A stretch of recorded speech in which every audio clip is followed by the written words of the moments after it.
Witam. Było pytanie o molosy i dokładnie psa tybetańskiego. Faktycznie jest molosem i jest to jeden z najpiękniejszych psów, jakie są molosowate. No, można by wiele powiedzieć o molosie angielskim, czy jeszcze tych molosów jest dużo. Dog jest molosem przecież. Tych ras mamy sporo. I teraz porównanie z Kaukazem. Tam padło, jaki jest Kaukaz. No, po pierwsze, Kaukaz jest rasą pierwotną, bardzo starą rasą i niemodyfikowaną. Kaukazy, to co się orientuje, ale to nie jest całkowicie pewne, są trzy rodzaje.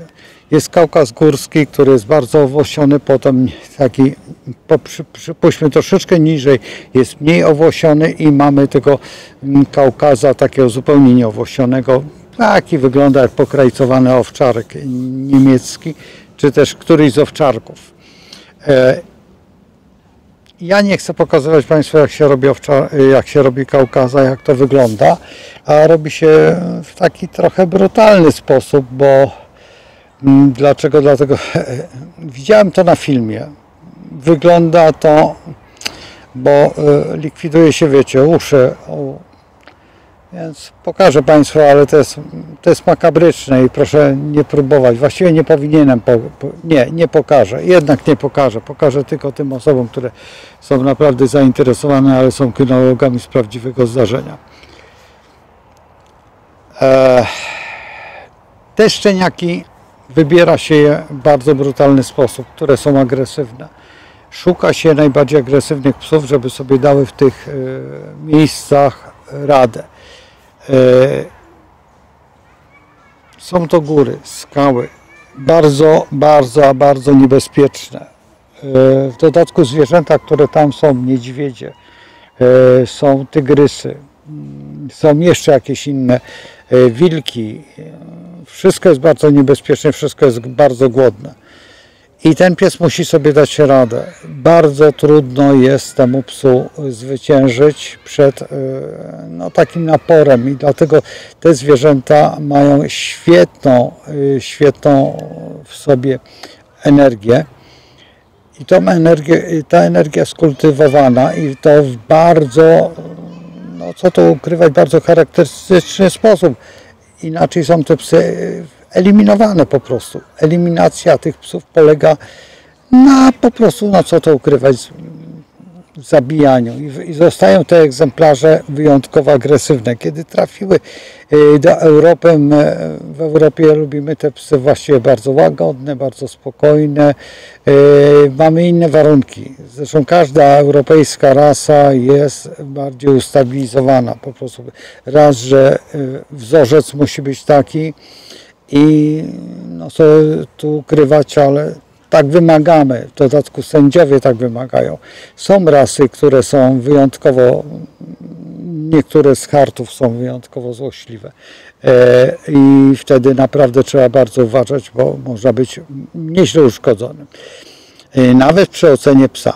A tutaj, jeżeli patrzymy na te Kaukazy, które trafiają do nas, one po pierwsze są przepiękne. To trzeba powiedzieć, że to jest jeden z ładniejszych psów, które znam. No i przejdźmy do tybetańskich. Mastify tybetańskie to jest ogromny pies. To jest wielki pies. Szczerze mówiąc, wśród moich znajomych jest około 8 psów. Właśnie tam, gdzie mieszkałem, 4 domy dalej były właśnie 2 Tybety. Były ogrodzone, ponieważ robiły ogromny hałas. Ja pierwszego tybetańskiego mastifa widziałem na wystawie jakieś 30 lat temu. Chyba 30 lat temu albo 20 lat temu. I troszeczkę nie wiedziałem, co to jest, bo wyglądało to, był wyjątkowo wypielęgnowany. Jeżeli dobrze pamiętam, to chyba duński to był pies w Danii. 10 lat wcześniej pokazały się czał-czały, bo czał-czały też i teraz jedna z najważniejszych rzeczy, czy te psy są modyfikowane, tak jak przypuśćmy wilczarz. Wilczarz nie było wilczarza. Tak jak czeski, ten wilkowaty taki pies, nie wiem, nie pamiętam jak to się nazywa. I potem następnie te wszystkie modyfikowane psy jedzą bardzo dużo, tak jak chociażby dog. Dog naprawdę, mimo że jest z molosowatych i ogromnej ilości. Teraz trzeba pamiętać o jednej rzeczy najważniejszej, że w Rzymie, tym starym Rzymie, były psy bojowe, ogromne psy, wielkości nieomalże konia, służyły w wojsku, służyły w legionach. Te psy nie przeżyły. Dlaczego nie przeżyły? No proste, po pewnie ogromnej ilości jadły. Pewnie trzeba było pół konia mu dać, żeby on był nasycony, no może żart, ale nie jadły tej miseczki, to co je Kaukaz. I to co jedzą te psy, które są rasami pierwotnymi. I to jest jedna z najważniejszych cech, ta mała miseczka. Te wszystkie rasy modyfikowane jedzą to ogromne porcje, ogromne miski. W dodatku w tej chwili soja, która jest preferowana w tym jedzeniu i właściwie psy stają się wegetarianami, bo w tych niektórych to absolutnie nie ma żadnego tam, tylko białko to jest przypuśćmy sztuczne, a w tej chwili jeżeli naprawdę rozpocznie się produkcja tych dziwnych rzeczy, które siedzą tam w trawie i jęczą i piszczą i będziemy uważać, że one nie cierpią, bo ich nie słyszymy albo nam się tylko tak wydaje, a krowa cierpi. Nie wiem, czy krowa cierpi, jeżeli zostaje zabita w odpowiedni sposób, tak więc i w dodatku nie wiem, czy ktokolwiek się mści, czy ten dwutlenek węgla, który dzięki temu te drzewa takie piękne wyrosły i w tym mieście, które było fabryczne, gdzie było komin przy kominie i jednak one istnieją i dzisiaj one padają. To jest najciekawsze, że one dzisiaj padają. Pierwsza lepsza wichura i tutaj jedno po drugim tym drzewie no po prostu no widzieliście, jak ci, którzy oglądają, że dwie wielkie no, sosny czy nie sosny upadły i nie znam się na drzewach, nie jestem dendrologiem, nie muszę tego znać, ale upadły. Także tutaj, jeżeli patrzymy na to, no to jest paranoja. Teraz pies musi zjeść i to w zależności jaki jest i to nie ma co, że ziemniaczkami nakarmimy. Chociaż taka jest prawda, że mój kolega powiedział do mnie, wiesz co, moje psy to świńskie żarcie jadły. No to ja też próbowałem. No faktycznie, że uwielbiają otręby. Moja córka podaje zupełnie inaczej, karmi te psy. Te psy są właściwie w 90% trzymane na mięsie i to różnym mięsie. Kiedy ja właściwie trzymałem swoje psy zupełnie inaczej, bo właśnie moje Staffordy podstawą był ser. Ser, biały ser, no był to stan wojenny i wtedy była bieda i wędlin się bałem podawać ze względu na te wszystkie inne rzeczy i podawałem bardzo dużo sera białego, podawałem jeszcze inne rzeczy i dostawaliśmy, no trzeba przyznać, że inne związki kynologiczne zachodnie dały nam karmę po prostu. I 20% tego jedzenia było właściwie z darów dla naszych piesków. No i oprócz tego, no co tu ukrywać, były tak zwane podroby.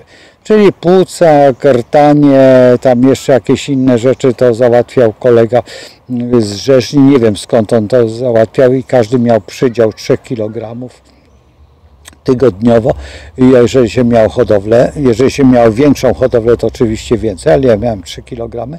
I mnie to starczało. Te krtanie, to wszystko, to było bardzo dobre. Psy świetnie jadły, to bardzo uwielbiały to. Gorzej było z tymi płucami i tam wątrobami. Nie za bardzo to chciały jeść, ale robiło się różne sztuczki tak, żeby one po prostu przeżyły w tamtych czasach, bo my nie mieliśmy co jeść, a co dopiero trzymać psy. No więc wtedy na przykład no nie było jeszcze, chyba nie było jeszcze wtedy Kaukazów w stanie wojennym w Polsce, ale no, gdybym wiedział o tym, to na pewno dzisiaj bym te rasy pierwotne chciał mieć, bo ze względu na wyżywienie, dwa, też na ich dzikość. To jest fakt. Ten pies po prostu zwyczajnie myśli. Te inne psy są zadaniowe, czyli selekcjonuje się je tak, żeby on tylko polował na określone zwierzę, czy w określonym miał standard w oczach. Kiedy właśnie te rasy pierwotne, one dają sobie w swoich warunkach żyją doskonale i potrafią zbudować kompletnie wszystko. I tutaj to, co powiedziałeś, że wodnik i rak, ja nie pamiętam, jak zaszeregowałem Tybetana wtedy, w tamtych czasach. Podejrzewam, że w raka ze względu na Tybet, na zamknięcie, że to jest pies. I fantastycznie to zrobiłaś. I tutaj bardzo mnie się podoba ta twoja analiza, jeżeli chodzi o rasę. I teraz tak, czy wodnik może mieć tą rasę, no nie? Pies niezależny i właściciel niezależny. No teraz zastanówcie się nad takim problemem, czy można by wodnikowi zaproponować na przykład no, molosa tybetańskiego. Szczerze mówiąc nie radziłbym, no, ale wasza sprawa, jeżeli znacie osobę, bo jedno i drugie niezależne. Teraz trzeba znać charakter, czy ta osoba lubi maszerować, czy nie. No, wiecie, o co chodzi. Tybetan, który by pokonał 20 km dziennie, jeszcze na rowerku, no na pewno nie. Na pewno się nie nadaje do tego. Czy na przykład jamnik lubi to? To zależy. Te duże jamniki niektóre potrafią maszerować i naprawdę daleko iść, tylko swoim tempem. Jeżeli jest ktoś w moim wieku, czy lekko starszy, a jest chodziarzem, zapraszam. Basset, wszystkie psy, które lubią maszerować, które lubią gonić, które są, jak to się mówi, niskopiętne, proszę bardzo. Z tym, że Basset, no, takim psem pierwotnym jest chyba Bloodhound, jeżeli dobrze pamiętam. To są wspaniałe psy, po przepięknym głosie, mają fantastyczny ten szczek. Ten szczek to jest dla mnie, jak słyszę, no Basset już ma przepiękny, ale no to jest po prostu umiejętność dźwięku. Ten dźwięk się niesie jak dzwon, największy dzwon, to dzwon Zygmunta. No nie, to jest godzina. Dla mnie osobiście jest to Tom Robson i jego Mississippi. No to jest to. To jest to, co jest niepowtarzalne. Chce się tego słyszeć. Jak ja akurat miałem to przyjemność, że te psy mieliśmy w zasięgu swojego związku kynologicznego oczywiście. I byłem na takim spotkaniu, gdzie było 5 tych piesków i szliśmy dokładnie po łagiewnikach. I one oddaliły się i dawały ten swój głos. No, to było marzenie. To było po prostu marzenie dla mnie.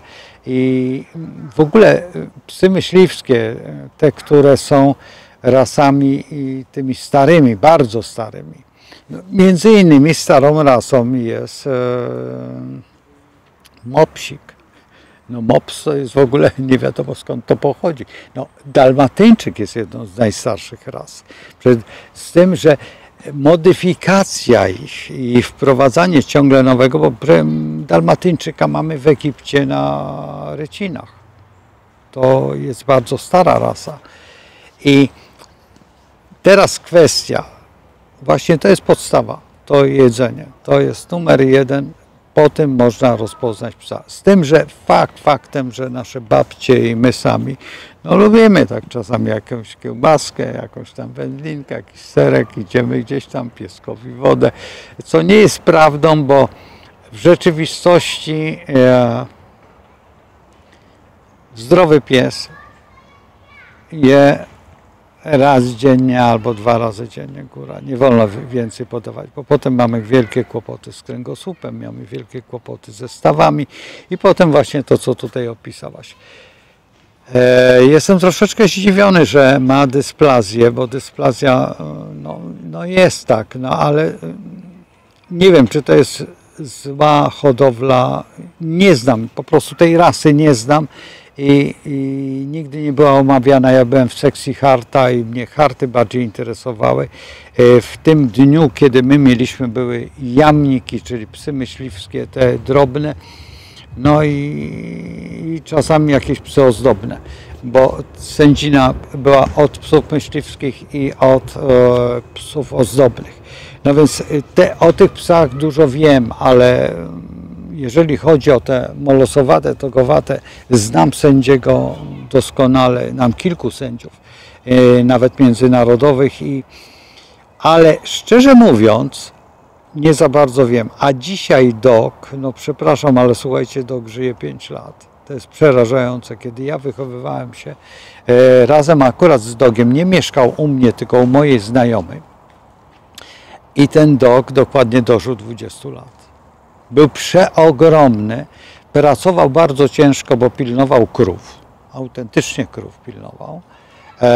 Było to stado nieduże, tylko 50 krów. Z tym, że były także 2 byki. I on sobie z tym wszystkim dawał radę, ten dog niemiecki. A tutaj nagle w tej chwili słyszę od moich kolegów, że to rasa mówi 5 lat. Widzę tutaj takiego doga. Po pierwsze, to są psy, wszystkie psy molosowate są psami pracującymi. To, że się lenią, to lenią się przez nas. I my musimy poświęcić 2-3 godziny dziennie na pracę z psem. Jednym, jeżeli się ma 2, to nie jest tak, że z 2. Wtedy trzeba poświęcić, no nie 6, ale przypuśćmy 5. Bo wspólnie, chyba że wspólnie pracują te psy. Ale ja na przykład nie pracowałem nigdy, jeżeli miałem w moim szczycie były 4 harty i z każdym hartem godzinę na rowerze 3 razy dziennie, po godzinie. Więc sobie policzcie, ile to godzin było. Wstawałem o 6 rano, zakładałem psy, jechałem do godziny, przypuśćmy 9, potem około 12 znowuż biegałem z psami, wychodziłem z psami i wracałem o 22 i tak latem o 22 nocą jeździłem po osiedlu i goniłem psy. Nawet czasami ludzie się dziwili, dlaczego. A pan tak męczy te psy, bo widzieli, że ja ciągle tą samą trasą, ze względu na to, że się obawiałem, że jeżeli mnie się zgubi, to wróci do domu, wie jak wrócić do domu. Potem jak żeśmy się tutaj przeprowadzili właśnie do tego parku, to już zaczęła być mała tragedia, bo tutaj był tylko park i mogłem dookoła jeździć na rowerze i robiłem to, z tym, że już nie miałem 4 psów, tylko miałem 3. 3 pieski, jeden był u mojej przyjaciółki, mieszkał sobie. A dlaczego? Dlatego, że po prostu one się nie lubiły. No tak trzeba też, no jak się... Kynologia wymaga ogromnych poświęceń i słuchajcie, naprawdę to jest ogromna rzecz. Słuchajcie, nie wiem, czy tutaj koleżance astrokynolożce, tak trzeba nazwać, bo fantastycznie, że się określiła tego swojego pieska.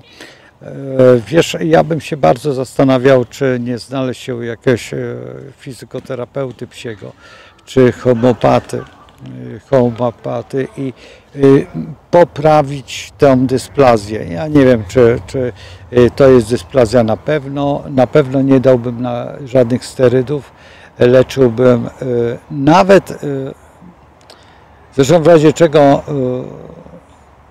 zadzwoń do mnie, może coś ci tam pomogę, ale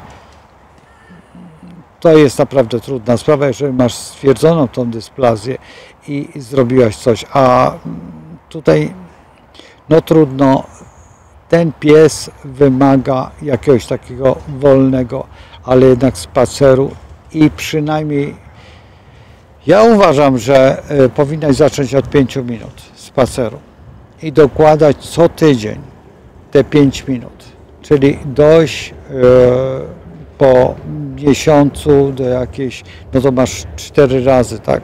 czyli masz 5, 10, 15, 20, 30 i tak dojść do 30 minut. Do 30 minut. Po 30 minutach robić przerwę psu, żeby pies został puszczony. Tak traktować przez pół roku psa i po pół roku wprowadzić mu następne 5 minut i doprowadzać do godziny. Kiedy dojdziesz do godziny, ale i tak te pół godziny przestrzegać przy nim, żeby on jednak odpoczął po tych 30 minutach tego marszu. To musi być marsz intensywny. To nie jest intensywny w naszym znaczeniu. W naszym znaczeniu to jest prędkość w założeniu troszeczkę mniejsza niż chodziarz chodzi. To jest taki intensywny marsz wojskowy, taki, wiesz, nie bieg, tylko marsz, żeby on za tobą szedł. Bo chodzi przede wszystkim o trawienie, chodzi o płuca, chodzi o pewną wydolność i umiejętność stawiania, no i kręgosłup. Nie wolno ci chodzić po schodach, nie wolno ci schodzić po schodach po terenie płaskim, a wolno ci po zaoranej polu. Po zaoranym polu by było doskonale, żeby to było, bo wtedy wówczas pies stawia łapę i równoważy kręgosłup. I jeszcze jedna rzecz, jeżeli masz możliwość pływania z tym psem, pływaj. Jeżeli mam kolegę, który miał wodołaza z ogromnymi kłopotami dysplazji i on brał psa na kajak, znaczy przy kajaku pływał i ten pies naprawdę był w świetnej kondycji i brał w wystawach udział i nikt, nawet sędziowie nie zauważyli, że on ma dysplazję, co na szczęście nie przekazywał tej dysplazji szczeniętom. Na szczęście nie, bo bardzo często psy przekazują. Nie wiem, jak było z jego wnukami, bo to Amerykanie właśnie mają to, że mogą sprawdzić ileś pokoleń w tył, nawet nie wiem, czy nie 10 pokoleń i sprawdzić, jak to wygląda. My tego nie robimy. I to jest wina przede wszystkim hodowcy. Wiesz, kierownika sekcji i hodowcy. Kierownik sekcji powinien o tym wiedzieć, zresztą prawidłowo w tej chwili już się tego nie przestrzega, chyba, bo tak jak widzę, ci kynolodzy, którzy teraz są, to są tylko nastawieni na kasę i na nic więcej. To są hodowle robienia pieniędzy i robienia, no co tu ukrywać. Kiedyś było tak, że odpowiadaliśmy za psa. No faktem, że unikało się tej odpowiedzialności za psa, no ale jednak ta odpowiedzialność była. I dążyło się, na czym to polegało? Na wystawach hodowlanych i stawał ten protoplasta, ten dziadek na przykład i jego synowie, jego córki, jego wnukowie i wtedy on otrzymywał na przykład nagrodę jakąś. U nas w Polsce nie jest to gloryfikowane finansowo, na Zachodzie jest to gloryfikowane finansowo.